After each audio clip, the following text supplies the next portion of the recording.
민스키 모멘트라는 단어가 있습니다. 부채에 의한 경기 호황이 끝난 후 단절적으로 경기 침체가 나오는 현상을 말합니다. 지난주 이틀간 나스닥 주가가 큰 폭으로 하락했습니다. 경제와 주가 사이의 괴리가 굉장히 큰 상태이기 때문에 하락이 한번 시작되면 단절적으로 계속 진행이 되는 게 아닌가 하는 우려 때문에 민스키 모멘트라고 하는 단어가 다시 우리나라 언론을 장식한 게 아닌가라는 생각이 듭니다. 이런 우려에도 불구하고 국내 시장은 현재 상당히 좀 꿋꿋한 모습을 많이 보이고 있습니다. 그래서 오늘은 국내외 주식시장에 대해서 알아보는 시간을 갖도록 하겠습니다. 이상재 유진투자증권 이코노미스트 이진우 GFM 투자연구소 소장 나오셨습니다. 예, 안녕하십니까? 안녕하세요. 안녕하십니까? 지난주하고 이번 주에 가장 크게 달라진 거는 나스닥입니다. 아시는 것처럼 이틀 동안에 걸쳐서 장중으로 10%가 하락을 했습니다. 그러니까 나스닥이 10% 하락한다라고 하는 것 자체도 그렇게 흔한 일은 아닌데요. 또 하나 우리가 참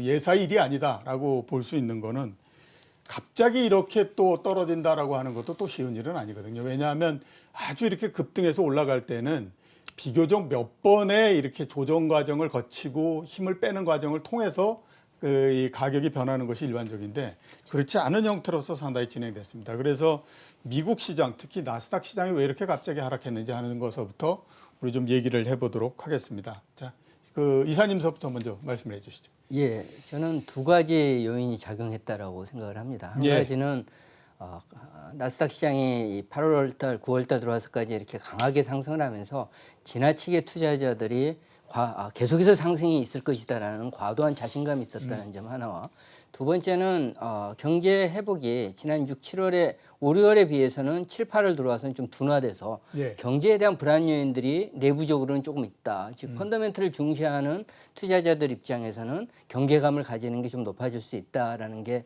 이 두 가지 요인으로 보여지는데요. 먼저 이제 과도한 자신감 관련해서 준비된 차트를 한번 보시겠습니다. 이 차트를 보면 저희가 이제 얘기를 한 게 S&P 500 지수와 그것의 변동성 지수를 나타내는 빅스 지수요. 빅스 지수라는 것을 보여주는 건데요. 위에 있는 파란 선이 S&P 500 지수이고 밑에 있는 검정 선이 이 변동성 지수인 빅스 지수입니다. 이게 빅스 지수가 굉장히 낮을 때는 소위 말해서 주가가 계속 올라갈 것이다라는 기대감이 시장에 만연한 상황이고 이 주식시장이 이제 하락세로 접어들면은 변동성이 커지면서 빅스 지수가 상승하게 되는데 이 그림에서 나온 것처럼 이 쉐이드된 부분들, 이 음영으로 나타낸 부분에서 이 빅스 지수의 움직임들을 보면은 다 한결같이 저점 근처에 내려와 있습니다. 시장이 굉장히 안도하고 있는 상황. 구체적으로는 2018년도 12월이나 2019년 5월과 8월 그리고 이제 올해 들어와서는 2, 3월과 6월 그리고 이번 9월 초가 굉장히 낮아졌던 상황인 거죠. 이번에도 마찬가지로 이 검정색에서 나타난 이 빅스 지수가 크게 하락을 하면서 시장에 과도한 자신감이 있었다. 이 부분이 이제 결국은 버블에 대한 부담감이 나오면서 이 나스닥 지수의 급락으로 연결됐다. 첫 번째 이렇게 봐야 할 것 같고요. 두 번째 지수는 경제 회복에 대한 문제입니다. 이건 역시 이제 준비된 차트를 보여드리겠는데요. 여기에서 나타난 것은 골드만삭스가 세계 경제 활동 지수를 산출해낸 지수들입니다. 이게 0이 이제 중립인데 물론 4월 이후에 가파르게 회복이 됐는데 문제는 이제 5, 6월 달의 회복 속도에 비해서 세계 경제 활동 지수를 보면은 6, 7월 달에는 조금 둔화가 됩니다. 이 파란색으로 그려진 게 세계 활동 지수인데요. 구체적으로는 지난 6월 달에는 두 달 동안 즉 4월 대비해서 이 CAI라는 이 세계경제활동지수가 한 28포인트 정도 상승을 했는데 8월 달에는 지난 6월 대비 오히려 2.6포인트 하락을 했습니다. 여전히 0 이하에 있으니까 세계경제가 회복 기조는 유지를 하는데 회복의 강도가 상당히 완화가 됐고요. 구체적으로는 유로정, 이 검정색으로 그려진 게 영선을 하회하면서 7, 8월 달에는 지금 침체 영역으로 다시 위축이 되는 모습이 나타났고 미국 같은 경우에도 이번 이 8월 달에 전월비 이제 2.6포인트 이렇게 하락을 해서 8월에 1.3을 미국 CAI가 기록했으니까 여전히 확장은 유지가 되고 있지만은 확장 속도는 크게 둔화가 됐다라는 것을 알 수가 있습니다. 이런 것들을 본다면은 과도한 자신감이 이제 누적이 되면서 좀 공포감이 커진 점 하나와 두 번째는 결국은 이 펀더멘털 쪽에 대한 부담감들이 이 누적이 되면서 나스닥 지수가 계속 랠리를 보이다가 이게 급격한 하락세로 반전되는 요인으로 작용하지 않았는가 그렇게 보여집니다. 자, 소장님 어떻게 보십니까? 지금 이제 이상재 이사님이 이제 빅스도 설명하시고 이제 지표도 말씀을 하셨는데 저는 요 빅스 부분 조금만 더 살펴보겠습니다. 지금 이제 나스닥하고 나스닥 100 빅스인데요. 앞서 설명하신 것 같이 이거는 두 개가 서로 반대로 보이는 거죠. 주가 빠질 때는 빅스가 변동성 지수가 막 급등을 하는 지난번 팬데믹 때 이렇게까지 올라갔는데 이 부분입니다. 최근 들어서 주가는 주가대로 오르고 빅스는 빅스대로 올라가가지고 이걸 갖고 최근에 자주 다루셨잖아요. 예. 왜 이럴까? 근데 이게 이제 결국은 4일 날 파이낸셜 타임스에서 나스닥 회일, 나스닥 고래라고 해서 결국 소프트뱅크가 이번에 엄청나게 샀다 하는 얘기를 갖다가 합니다. 기자가 4명이나 달라붙었네요. 그런데 사실은 하루 전에 제로 헤지에서 이래저래 살펴보니까 최근에 엄청나게 그 콜옵션을 샀던 데는 소프트뱅크였던 걸로 예. 이제 슬슬 후속 보도들이 막 나옵니다. 소프트뱅크에서 금년 들어서 뭐 위워크부터 해갖고 이래저래 사업 실패가 이어지다가 결국은 선수를 한 명 불러왔더만요. 선수를 불러와가지고 이쪽으로 자산운용사 쪽으로 해서 결국 돈 놓고 돈 먹기로 이제 만회하겠다고 나온 것이죠. 자, 근데 이게 그냥 한 건 아닌 것 같고요. 이번에 로빈후드 해서 팬데믹 장세에서 개인들도 막 이렇게 달라붙습니다. 이 표는 위에는 뭐 보시다시피 S&P 500이고 아래쪽은 콜바이에서 풋바이를 뺐으니까 한 11배. 예. 풋 매수세보다 콜옵션 매수가 이렇게 콜옵션 많았다. 매수가 11배 많다. 여기에 더 대놓고 소프트뱅크에서는 오케이 되겠네 해서 한 40억 달러 질렀다는 것이고 예. 지금 이런저런 보도를 봐서는 딱 100% 먹고 있다는 겁니다. 그런데 현재까지는 그거죠. 평가액이죠. 이제 다음 주 금요일 날 옵션 만기일이 볼만합니다. 예. 자, 여기 보면 개별 주식에 대한 콜옵션 빨간색인데요. 개별 주식에 대한 콜옵션도 엄청나게 증가했어요. 금년 예. 들어서. 이게 다 이제 개인 투자자 로빈후드들의 활약이죠. 여러 가지 뉴욕 증시가 많이 올랐다는 경고는 이런 것도 나옵니다. 이 표는 의미하는 바는 그겁니다. 지금 200 주간 차트상으로 200주 이평선에서부터의 디비에이션 표준 편차가 예, 예, 예. 2를 넘어간다는 얘기입니다. 예. 그 정도로 그러니까 저 평균하고 평균에서 예, 가격이 얼마만큼 너무 더 올라가 떨어져 있다 있느냐. 이런 얘기죠. 예, 예, 추세선에서. 과거 이렇게 보면 너무 이 정도 가면은 조금 조정은 있었다 하는 그 얘기죠. 예. 자, 그 얘기고. 자, S&P 500 지수도 아까 이사님 소개하셨습니다만 거의 다큰 버블 수준까지 왔다 이러길래 진짠가 싶어서 한번 저도 확인해 봤습니다. 예. 확인해 봤더니만 진짜네요. 예. 2000년 닷컴 버블 무너질 무렵에 S&P 500 빅스에 와 있습니다. 금융위기 때는 뭐 말도 못했고 이번 팬데믹 때도 엄청났는데 이런 상황. 그래서도 앞으로도 빅스 추이를 주목해야 되는데 그러다 보니까 이런 어떤 이런 그림 이게 지금 금년 들어서 114% 올라서 저세상 주식이다 했던 게 2월 4일입니다. 예. CNN에서 2월 달엔 이때거든요. 요때가 2월인데 요런 거 갖고 저세상 주식 했는데 예. 지금 이거는 그럼 뭐죠? 저세상입니다. 예. 자, 그런데 이런 식의 차트를 갖다 그동안 저도 몇 번 제시하면서 야, 이건 도저히 납득이 안 간다 싶었는데 이번 이 옵션 관련한 기사들을 보니까 결국 파생과 엮이다 보니까 결국 콜옵션 매도 세력들 입장에서는 주가가 오르니까 해치 차원에서 같이 살 수밖에 없는 예. 매수가 매수를 부르는 상황이 됐는데 이제 지금 이제 월가에서나 이렇게 또 제로 해치 성향을 아시지 않습니까? 약간 이렇게 베어 성향이 강한 사이트인데 예. 갑자기 막 기사가 막 쏟아지고 조회수가 늘고 있는데요. 이제 한번 붙을 만하다. 예. 그러니 지금 된통 당했는데 골드만사스급의 월가의 선수들이 이번에 개인 투자자들의 콜옵션과 소프트뱅크의 이런 공격에 당했는데 현재 많이 잃은 상황이고 그렇지만 지금 지난주 목금 이틀 상황으로 봤을 때는 이거는 지금부터는 해볼 만한 싸움이라는 얘기죠. 예. 지금 이 상황에서 올라서 좋습니다. 라고만 말씀드리기에는 시장 내에는 하방 배팅하는 세력들도 많기 때문에 말하기가 조심스럽습니다. 지금은 제대로 한번 승부가 붙어서 오늘 그나마 휴장이라서 예. 화요일 날 시장 굉장히 주목됩니다. 예. 네. 자, 그 좀 전에 테슬라를 말씀하셨던 것처럼 네. 이틀 동안의 주가 하락을 하면서 가장 많이 나온 게 뭐냐 하면 나온 얘기가 대형 기술주가 이제 끝난 게 아니냐라고 하는 우려가 상당히 그 제기되고 있는 것이 사실입니다. 네. 그리고 좀 전에 그 테슬라 주가 보셨던 것처럼 저런 그래프는 솔직한 얘기로 상당히 보기가 어렵고요. 예. 그다음에 저런 형태로서 주가가 올라간 다음에 오랜 시간 동안 지속이 된다라고 하는 것도 굉장히 어렵다라고 봐야 되죠. 그러니까 테슬라가 아무리 좋다고 하더라도 저렇게 급등을 하고 나면 조정을 해서 일정 부분이 됐다가 그다음에 다시 또 몸을 추려서 올라갔다가 이런 형태로서 가는 것이 일반적인 형태이기 때문에 이런 우리가 상식적인 형태의 주가 움직임으로서 봤을 때 과연 대형 기술주들이 앞으로 계속 갈 수 있을 것인가 하는 부분들에 대해서 계속 의문을 가질 수밖에 없거든요. 자, 그 부분에 대해서는 소장님 어떻게 지금 보고 계십니까? 그래서 한번 이렇게 한번 살펴보시죠. 2000년 닷컴 버블 때 그 당시 예. 지수를 견인했던 종목들입니다. 시스코 시스템, 시스코 보세요. 예, 지금 이렇게 했다가 예. 아직도 닷컴 버블 때를 못 가고 못 지금 가고 밀린 있네요. 상황입니다.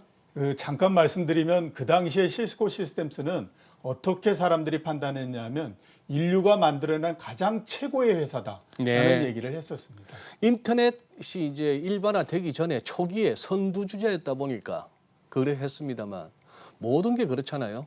어느 정도 시간이 지나고 나면은 그것은 상용화되고 범용화되는 건데 예. 시스코 시스템스만의 전유물이 아닌데 말이죠. 또 하나 보실까요? 인텔입니다. 뭐 반도체 관련해서 그 당시 닷컴 버블 때 이렇게 하고 나서 얘가 아직도 닷컴 버블을 회복 못 했는데 이 정도 들어갔던 세력들이 본전 회복하기까지 얼마나 걸렸을까? 그 다음에 오라클하고 IBM도 한번 보시죠. 오라클하고 IBM도 이런 상황입니다. 그나마 마이크로소프트가 이렇게 그 당시 이렇게 닷컴 버블 때 날라갔던 종목들 중에 제일 그나마 좋은데 얘도 보니까 본전 회복하는데 꽤나 시간이 걸렸습니다. 지금 워낙에 급하게 오르고 있으니까 이런 상황이죠.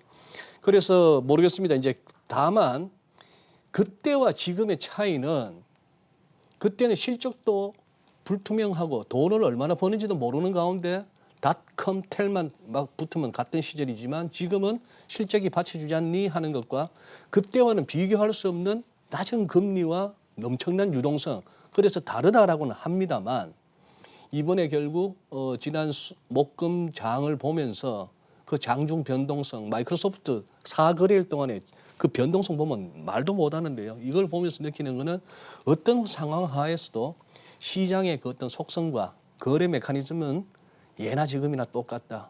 그래서 지금은 승부처다는 생각을 갖고 있습니다. 예, 자 이사님 어떻게 생각하십니까? 예, 그 두 가지 동력이었죠. 그 두 가지 동력은 역시 이제 그 미 연준의 금융 완화에 따른 대규모 유동성, 지금 증시로 들어오는 어마어마한 지금 증시 내에 있는 자금, 이것과 이제 경기 회복에 대한 기대 이 두 가지인데 저는 이제 유동성 부분은 이미 확인이 됐듯이 여기에는 지금 훼손이 그 흠집이 나는 게 지금 전혀 없습니다. 예. 그렇다 보니까 이제 시장이 조정을 받더라도 이 강한 유동성이 있다 보니까 조정의 폭이 아주 커질 것인가에 대해서는 그렇게 크게 우려는 아직은 안 든다라는 생각을 할 수 있을 것 같고요. 다만 문제는 추가 상승을 이 조정을 단기간에 그치고 다시 크게 상승할 수 있는 것과 관련해서는 이 부분이 충족되기 위해서는 미국 경제가 좋아져야 된다. 즉 다시 말해서 고용과 소비가 좋아져야 한다는 것이고요. 이 부분과 관련해서 조금 이 경제적인 측면에서 거시경제 미국 고용의 상황 그리고 이걸 좌우하는 미국 기업의 이익의 상황을 지난 글로벌 금융 위기와 이번 그 코로나19 이번 국면과 좀 비교를 해서 말씀을 드리겠습니다. 이 준비된 차트를 하나 보여드리겠는데 여기서 보시면 맨 왼쪽에 있는 것은 닷컴 버블 붕괴 때이고요. 이 영역이 음영이 친 부분은 두 번째 가운데에 있는 게 글로벌 금융 위기 때 그리고 이제 맨 오른쪽에 있는 것은 이번 코로나19 국면에서 파란색으로 그려진 것은 미국 전체 기업의 영업이익을 나타내고요. 예. 이 밑에 이제 검정색으로 그려진 것은 S&P 500 기업의 영업이익을 나타냅니다. 이제 가운데에 있는 글로벌 금리 위기와 이번 상황을 비교하면은 공통적인 점은 미국 기업들의 이익이 이렇게 무너졌다 하는 게 이제 첫 번째 공통적인 거고요. 다만 차이점은 글로벌 금융위기 당시에는 미국 기업 이익이 급격하게 무너지는 게 한 분기에 그쳤지만은 이번 올해 들어와서는 1분기와 2분기에 두 분기 연속 무너졌다. 이게 지금 전체 기업 이익의 흐름에서 보여주는 차이고요. 두 번째 이제 준비된 차트를 통해 가지고 두 번째 차이는 뭐가 있는가를 말씀드리겠습니다. 이게 굉장히 중요한데요. 이 왼쪽에 있는 차트는 글로벌 금융위기 당시에 미국 금융기업들의 금융기업과 비금융기업, 은행이 아닌 기업들을 나눠 가지고 영업이익을 보여준 거고요. 오른쪽에 있는 차트는 맨 오른쪽에 있는 것은 이번 코로나19 국면에서 보여주는 차트인데 글로벌 금융위기 당시에는 비금융 기업들의 이익은 크게 무너지지 않았었는데 주로 금융업들의 이익이 많이 무너졌었고요. 그렇죠. 이번 올해 이 코로나19 국면에서는 금융업들의 이익은 영업이익은 크게 안 무너졌었는데 위에 있는 파란색으로 보여진 금융업을 제외한 비금융 기업들의 이익이 이렇게 크게 무너졌다라는 특징을 보여줍니다. 이게 이제 미국 그 기업 그 다음 차트를 보면서 이게 미국 고용에 무슨 의미가 있는가를 말씀을 드리겠습니다. 이 왼쪽 차트는 이제 미국 비농업 취업자 가운데서 금융 부분의 취업자와 금융 부분을 제외한 비금융 부분의 취업자인데 이 글로벌 금융위기 당시에는 금융업과 비금융업이 다 같이 고용이 무너졌었는데 이 올해 들어와서 보시면은 파란색으로 그려진 금융업 쪽은 검정색으로 그려진 금융업 쪽은 좀 떨어지는 폭이 적은 반면에 예. 비금융 쪽에 기업이 취업자들이 이렇게 급격하게 무너졌다가 반등하는 모습을 알 수 있고요. 예. 그래서 미국 전체 취업자에서 금융업과 비금융업이 차지하는 비중을 보면은 글로벌 금융위기 당시나 지금이나 똑같이 은행이 차지하는 것은 한 7%, 7%. 비금융이 93%인데 이 말씀드린 것처럼 다음에 이제 준비된 차트를 하나 보면서 말씀을 드리면은 결국은 올해 상반기에 미국 기업들의 이익은 금융보다는 비금융업이 주로 다쳤고 예. 특히 이제 비금융업의 이 채산성이라고 할 수 있는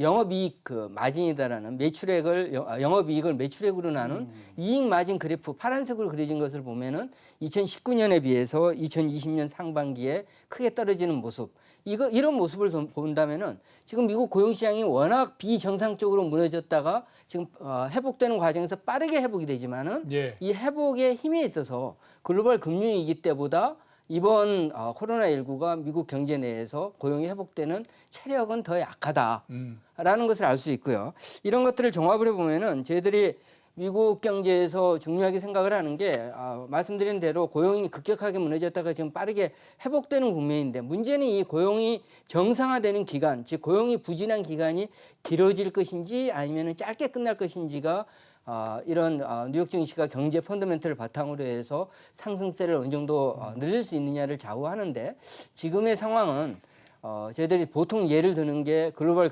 IT 버블이 붕괴됐던 2000년대 초반에는 미국 고용 시장이 한 3년 정도 침체를 보였었고 예. 이 글로벌 금융위기 때는 한 9개월 정도에서 마무리된 사례가 있었는데 기업 이익의 모습을 본다면은 글로벌 금융위기 당시처럼 미국 고용의 이 회복이 빠른 기간, 단기간에 마무리되기는 어렵고 오히려 닷컴 버블처럼 좀 길게 갈 가능성이 펀더멘털 쪽에서 진행될 가능성이 크다라고 보면은 저희들은 워낙 유동성이 풍부하니까 다시 나스닥 지수가 조정을 보이고 반등할 수 있겠지만은 지금의 문제는 이제 펀더멘털을 중시하는 투자자들이 뉴욕 시장에서 늘어나게 된다면은 상승하는 정도, 즉 업사이드 모멘텀 정도에 있어서는 지난 우리가 2분기와 7, 8월 달에 봤던 모습에 비해서는 좀 제약될 가능성이 커졌다라는 게 지금 펀더멘털 쪽에서 좀 보이지 않는가 그렇게 생각됩니다. 예. 그러니까 기업 실적이 그다지 좋지 않기 때문에 고용이 그렇게 단기간에 늘어나거나 이럴 가능성은 그렇게 높지 않다. 이렇게 이제 볼 수 있고요. 그래서 추가적으로 질문을 하나 좀 더 드리도록 하겠습니다. 미국 경제 변수하고 그다음에 미국 주식 시장이 움직이는 형태를 보면요. 지난 몇 달 동안은 악재에 대해서는 거의 반응을 하지 않는 형태였고 약간만 좋은 게 나와도 주가가 굉장히 올라가는 형태였었습니다. 그런데 지난주에 여러 가지 지표들이 나왔었는데 반응을 보면 그 실업률이 8.7%로 해서 굉장히 많이 줄어들었지 않습니까? 그래서 이 부분들이 나쁘지 않고 시장 입장에서 봤을 때는 굉장히 괜찮은 지표들이었고요. 그 다음에 이제 뭐 제조 PMI나 이런 것들도 괜찮은 형태였음에도 불구하고 이런 것들은 별로 반응을 하지 않았고요. 오히려 보게 되면 이제 서비스업 약간 나빠지니까 그에 대해서 주가가 상당히 민감하게 반응을 했거든요. 이렇게 주가에 대한 경제 변수가 악재에 대해서 민감하게 반응하는 부분들에 대해서는 어떻게 지금 보십니까, 이사님? 예, 지금 말씀드린 대로 액면 지금 겉으로 나타난 모습은 미국 고용 시장이 8월 달에도 아주 좋아진 모습이고 또 이 예. 8월의 모습도 지난 4월에 워낙 급격하게 무너졌던 것들이 경제가 정상화되면서 이 제자리를 찾아가는 과정에서 회복되는 모습이니까 이런 지표들이 외형적으로는 좋게 나왔지만은 고용 지표에 대해서도 8월 고용 지표에 대해서도 말씀드릴 수 있는 게 한 가지 분명한 특징은 임시직 해고자 가운데서 임시 해고자는 회복이 빠르게 되고 있지만 예. 문제는 임시 해고자가 영구 해고로 바뀌는 영구 해고자의 비중이 8월 달에 가파르게 늘어났다는 예. 모습. 이런 것들이 지금 뉴욕 증시 내에서 지금 경제가 물론 당연히 초기 회복 국면에서는 빠르게 회복되지만 회복의 강도도 5월과 6월에 비해서는 7월과 8월이 약해지는 모습이 나타났고 여기에다가 내부적으로도 완전한 정상화되는 게 앞으로 상당 기간 걸리고 이게 그렇게 아주 만만하지 않을 수 있다라는 미국 기업들의 이익 악화가 결국은 고용에 영향을 미쳐서 소비에도 부정적인 영향을 미칠 수 있다. 이런 펀더멘털 쪽의 불안감이 과도한 랠리를 보인 주식시장 쪽에서 이제 점차 부각이 되다 보니까 말씀하신 것처럼 이 시장이 이제 최근 들어와서는 전형적으로 이 호재가 나와도 예. 이 내막을 더 짚어보고자 하는 그런 힘이 좀 더 강해지고 있는 게 주시장에 반영되고 있다. 예. 이렇게 봐야 할 것 같습니다. 예, 알겠습니다. 자, 그러면 우리 시장에 대해서 좀 여쭤보도록 하겠습니다. 소장님께. 예. 그 미국 시장이 굉장히 큰 폭으로 하락했는데요. 지난주 금요일 날 시장은 우리나라 시장이 대략 한 마이너스 70포인트 정도에서 시작해가지고 꾸준히 계속 회복을 해서 예. 끝났고요.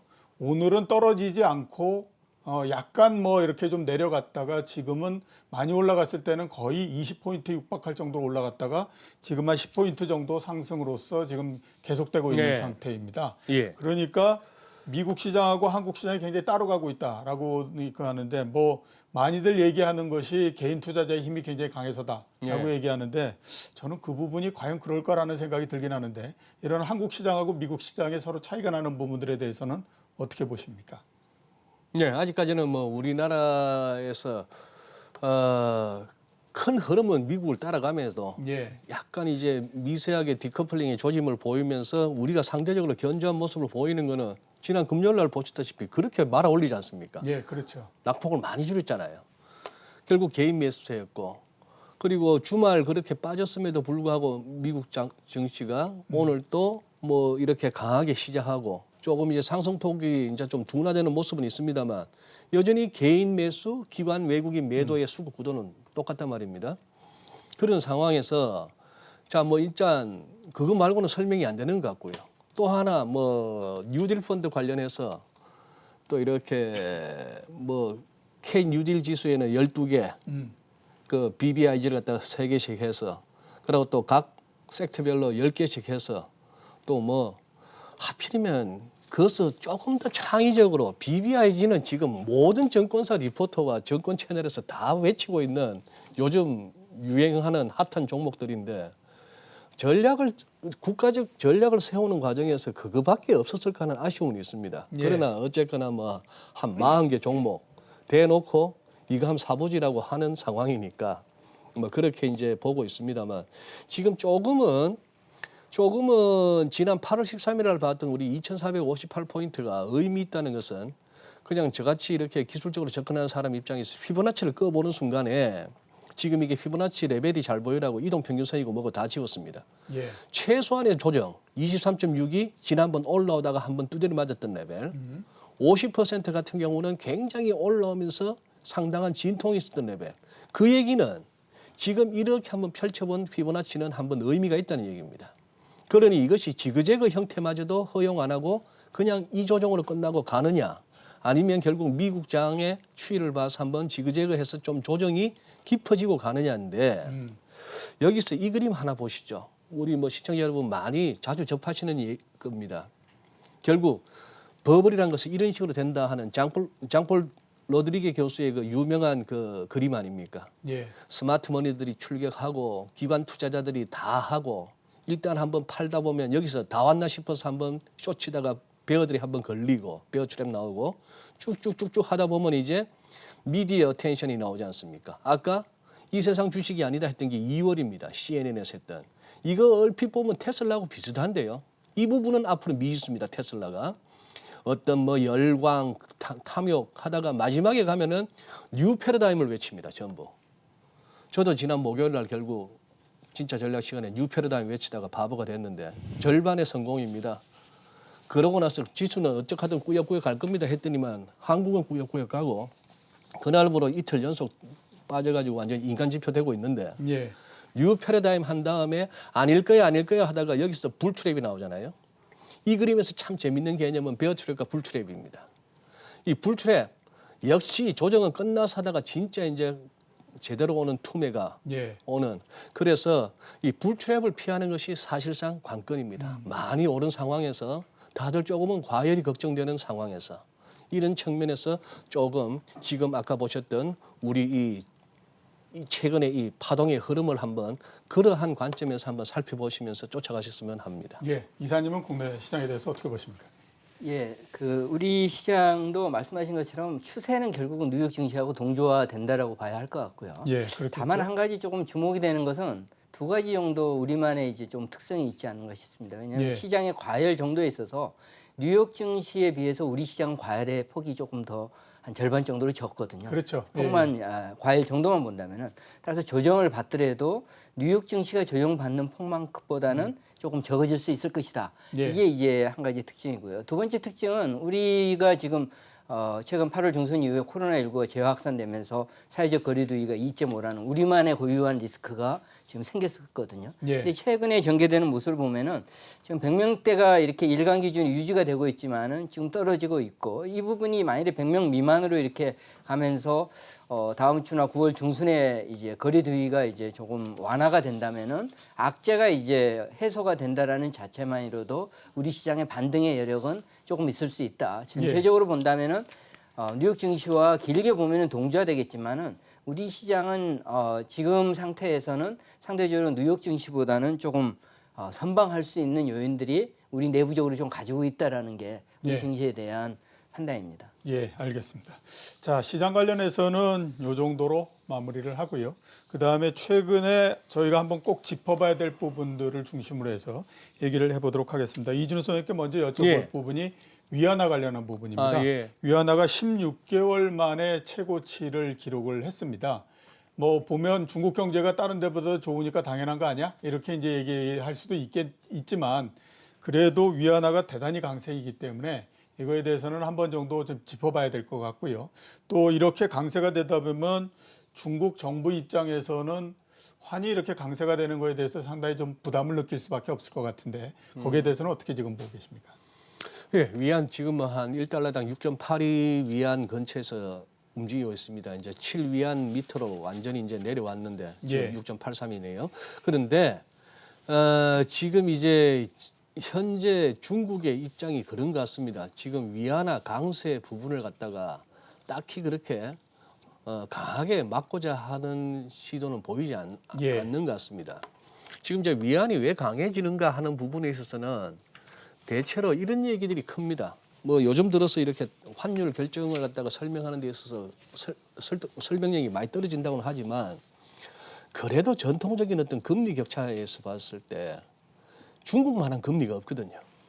중국만한 금리가 없다 보니까 그래도 이제 저쪽으로 꾸준히 국제 자본이 이제 유입되는 그런 부분이 있고 미국과의 그 관계에 있어서 저기 수출만 생각할 것 같으면은 위안 강세가 좀 부담이 되겠으나 지금은 또 약간 내수 쪽으로 내수 쪽을 또 강조하는 중국이다 보니까 은근히 지금 현재의 위안 강세를 갖다가 그렇게 말리고는 쉽지 않은 그런 상황인데 아마 누가 보더라도 한 10시 15분쯤에 발표하는 중국 인민은행의 기준 환율 고시하는 부분에 있어서 이것이 국제 외환 시세나 전반적인 어떤 시장의 예상치 대비 환율이 높다. 즉 소위 말하는 역주기 개수를 갖다가 위안 약세 쪽으로 조금 정책 의지를 갖다가 드러내기 시작하는 그 무렵이 가야 이제 중국 정부의 임계치가 아닌가 그렇게 판단하고 있습니다. 예, 알겠습니다. 그 환율 얘기가 나왔으니까 또 하나 좀 네. 여쭤보도록 하겠습니다. 원달러 환율이 1,190원을 지금 넘지 않는 상태에 계속하고 있습니다. 상당히 좀 원화도 상대적으로 좀 강세다 이렇게 보이는데 그 원화에 대해서는 어떻게 지금 전망하고 계십니까? 방향. 원화 이전에 이제 결국은 유로를 한번 보시죠. 예. 최근에 이제 달러 약세에는 유로 강세가 크게 작용을 했는데 예. 지난 9월 1일 날 9월 첫날 1.20을 살짝 올라섰습니다. 살짝 올라선 상황에서 이렇게 그다음 이후에 4일 연속 지금 이렇게 밀려난 그런 국면인데요. 자, 이제 1.18대로 다시 내려왔는데 결국은 지금 이 연합인포맥스의 기사를 갖다 캡처해 왔습니다만 22에서 유로 상승에 뭔가 경종을 울렸다. 다른 사람이 아니고 필립 레인 수석 이코노미스트입니다. 예. 그 양반도 저 정책위원이고 과거 뭐 드라기 시절에 블랑샤르 같은 경우를 보더라도 22의 수석 이코노미스트는 상당히 영향력이 있는데 레토릭은 뻔해요. 통화 정책에 있어서 환율은 중요하다. 뭐 당연한 얘기인데 결국 환율을 한번 언급했다는 얘기는 22도 유로존 차원에서 조금 불편해하고 있다는 것을 갖다가 시장에 한번 내비쳤다는 것입니다. 예. 혹시 여기에 투기적인 접근으로 유로 강세에 베팅하는 세력들이면 그만해라. 이런 식의 어떤 시그널로 보여지고 그래서 조금 더 이제 궁금한 거는 이번 목요일 내일 모레 22 통화정책회의에서 그동안 좀 존재감 없던 라가르드 총재가 아마 질문을 받을 것 같아요. 유로 환율 관련해서 예. 뭐라고 얘기하는지가 궁금하고 우리 달러원 환율은 계속해서 큰 그림으로 봤을 때 데일리로 봐서는 그냥 뭐 꼬물꼬물거리니까 이 선의 승부입니다. 이걸 갖다가 아직은 확인을 못할 것 같습니다. 이게 이제 주식이 이러다가 결국 짧은 조정에 거치고 훨훨 다시 결국 날아가고 외국인도 매수로 들어온다면 아마 이 선 밑으로 좀 더 레벨을 낮추는 흐름이 이어지겠고 아니고 조정이 깊어진다면은 결국 이 선 위에서 그러나 1200, 1210이 또 빡빡하게 무거운 그런 흐름으로 예상됩니다. 예, 알겠습니다. 자, 이사님께는 이 부분을 한번 여쭤보도록 하겠습니다. 드디어 이제 그린 뉴딜에 대해서 여러 가지 얘기들이 지금 많이 나오고 있습니다. 이제 자금을 어떻게 조성할 건가 하는 방안도 정부에서 어느 정도 내놨는데요. 주목해야 될 업종이나 전략은 어떻게 지금 보십니까? 예, 지금 우리 이번에 발표된 그린 뉴딜의 정책을 보면은 이건 단기적인 경기 부양 정책이다라고 볼 수는 없습니다. 예. 이 좀 장기적인 측면에서 미래 산업, 우리의 성장 동력을 확충하는 정책이다라고 볼 수 있고요. 그린 뉴딜의 이제 가장 큰 그 핵심 사안은 결국은 해상 풍력과 수소차 산업이 이 가장 큰 수혜 관련 산업이 되지 않겠는가 이렇게 판단이 들고요. 예.